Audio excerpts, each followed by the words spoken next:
the Daily Bread Devotions. Today's reflection with Pastor Jeff Eliscopides. Forgive me, Pastor, for I have sinned. My last confession okay. Good morning. Grabe. Morning, Brad. Good morning. Okay, sige, tatahimik na ako. Promise. Alam mo, Brad Ted, yan ang beauty ng ating programa eh. Meron tayong mga temporal issue at may eternal. Alam mo, Brad Ted, sana nakikinig yung mga magnanakaw na yan para magbago. Yan. At hindi nila puntahan yung kinuwento mo kahapon na campaign period sa impyerno. So, ay nako. Hindi ka makamove on doon, ha? Yes, Ted. Hindi ka makamove on doon sa campaign period, ha? Oo eh. Parang napikinikinit ako na enjoy sila ron tapos palandalian. Okay, Anyway. Brad. Yeah, Brad Ted, happy birthday muna sa aking tito, si Engineer Bong Eliscopides, kapatid ng tatay ko yan. Lagi nakikinig. Retired NFA employee yan. Anyway, ang ganda ng laro kahapon, Brad Ted. Nanood ka ba? Yung Golden State. Bumalik si si Klay Thompson doon sa arena ng Golden State. Of course, nagharap ulit sila ni Steph Curry, dating magkasama.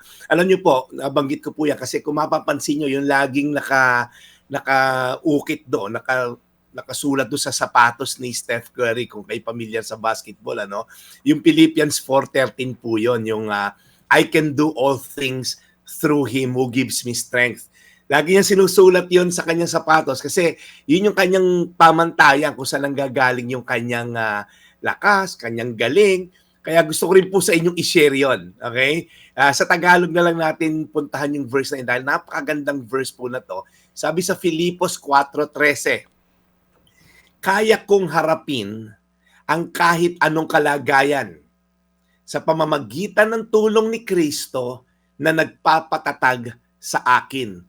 Ito po, napakagandang verse. Kung ikaw ngayon ay may matinding kinakaharap, maaring physical, financial, emotional, o relational issues, problema sa biyanan, asawa and all, kahit daw po anong kalagayan meron ka, sabi rito, kaya ko siyang harapin, hindi dahil magaling siya, si Apostol Pablo po nagsulat na to, hindi dahil matalino siya, hindi dahil sa pera niya, hindi dahil sa connection niya, hindi po lahat ng bagay na yon, kundi dahil daw po sa presensya ni Kristo. Himayin ko lang po sandali, ano po ibig sabihin nun? Well, ang promise po kasi sa Bible, I will never leave you nor forsake you. Pag daw po tayo may kinakaharap na laban, ang Diyos na may relasyon po tayo, ito po applicable lang po kung tayo may relasyon sa Diyos, tayo daw po ay sasamahan niya. Kakayanin natin dahil kasama natin si Kristo. Para tayong isang cellphone, alam niyo po yon, kahit gaano kaganda yung feature, kung wala namang baterya o walang charge yung battery, wala rin pong silbi. Kumbaga, tayo po nakakonekta sa source. Pagka po na kay Kristo tayo, alam mo, number one, He is the most powerful being in the planet, in the whole universe. At siya po'y nagmamahal din sa atin. Kausap ko po isang kaibigan ko na may stage 4 cancer, na after nga maoperahan, na-reduce to stage 1. Ang sabi po niya, alam mo, Pastor, doon sa operating room, doon tinatanggal yung aking colon. Alam ko lang si Lord yung kasama ko. Alam ko lang na ano maging ending ko, mamatay ako, makita ko siya sa langit. Mabuhay ako, may testimony ako para i-share yung salita niya. Napakaganda po isipin na yung presensya ng Diyos makes all the difference in the world.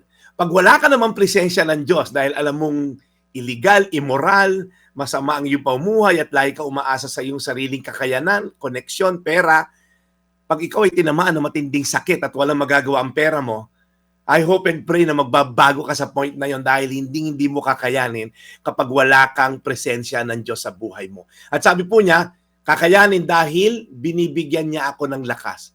Hindi dahil lang malakas siya, i-empower niya tayo. Ibig sabihin po, katulad ng isang kotse powerful, meron tayong fuel everyday to face the challenges.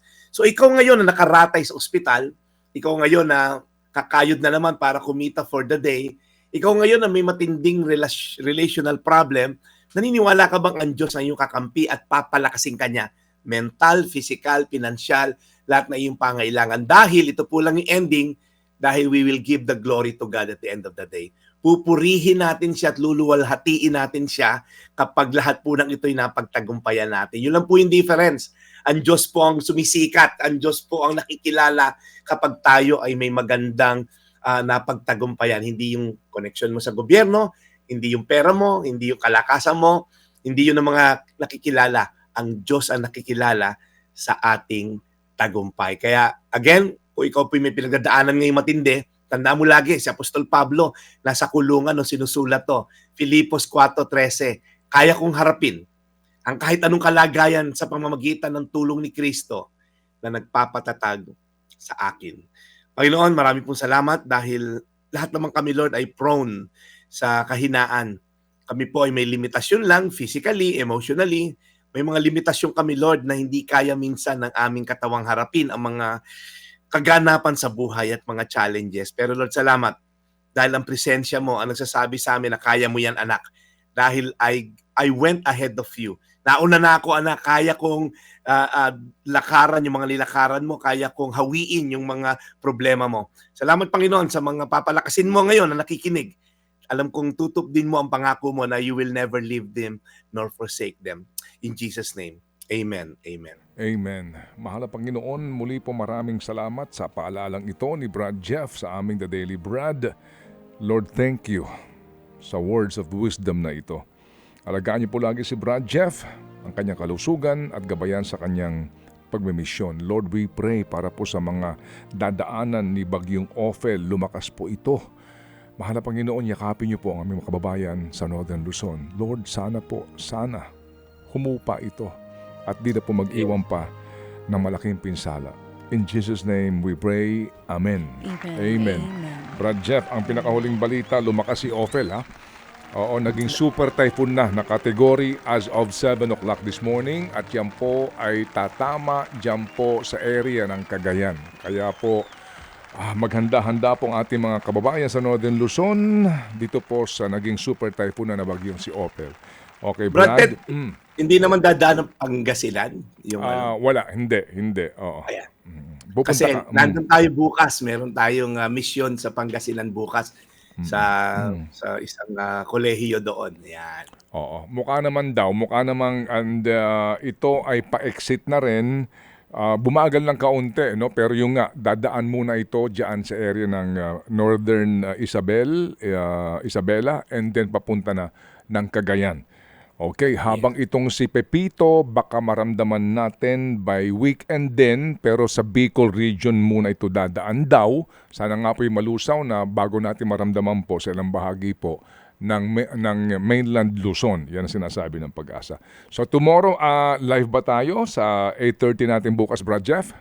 Yes, Brad Ted, maybe on the road tayo nun. Yan. Okay, sige. So, Or baka nandun na. abangan namin, Brad Jeff, ang isa pang edisyon ng The Daily Brad. Brad? Yes, Brad Ted, paalala ko lang ulit po, no? May mga nagtatanong na sa atin, yung katanungan. Ayan, magkakaroon tayo ng formal,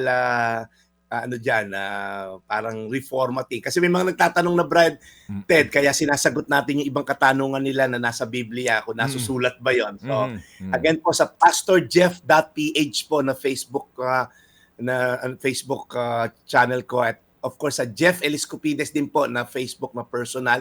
You can message me sa Messenger.